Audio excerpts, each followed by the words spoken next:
The Chinese economy expanded 7.9% in the second quarter of this year. When compared with the first quarter, the year-on-year growth slowed. But if you look back at 2020, when the pandemic hit the economy, you will realize that China's recovery has come a long way. In fact, China's growth trajectory has been a leading indicator of where the world economy will be headed. In this video, we analyze how China's three main growth drivers, export, investment, and consumption, are contributing to the global economic recovery. China has become the world's factory more than ever during the pandemic. Face masks, ventilators, and protective suits made in China traveled across the oceans to help the global pandemic fight. For instance, the China-Europe freight trains has sent 94,000 tons of anti-pandemic goods to Europe since the outbreak of COVID-19. The trains often came back fully loaded, with wine from France, pork from Germany, and beef from Russia.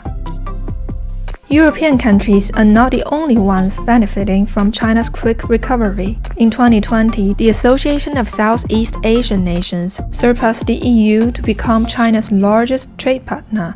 It has remained on that spot since then. While foreign trade plays a key role in China's recovery, net exports only account for a fraction of China's growth. Another important growth engine is investment. In the first half, capital flowed into high-tech industries such as automation and robotics beat the average as investors bet on the country's productivity growth. Also, multinationals voted with their feet. In contrast to a sharp decline in foreign direct investment globally, more than 100 foreign invested companies were set up every day in China.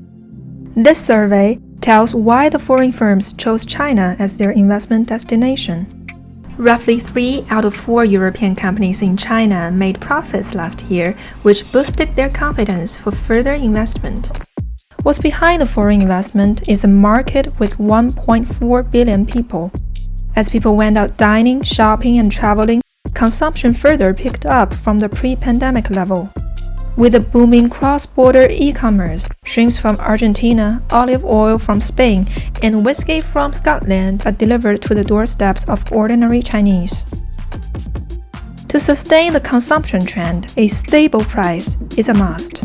The Consumer Price Index, the main inflation gauge, maintained mild growth in the first half, compared with sharp price rises in many other countries. That being said, the country's policymakers still face challenges, such as price hikes of raw materials and commodities, which could translate into higher costs for companies and end up hurting consumption. Overall, the Chinese economy is on track to achieve its annual growth target of above 6%. And this journey will certainly offer plenty of opportunities for the world economy.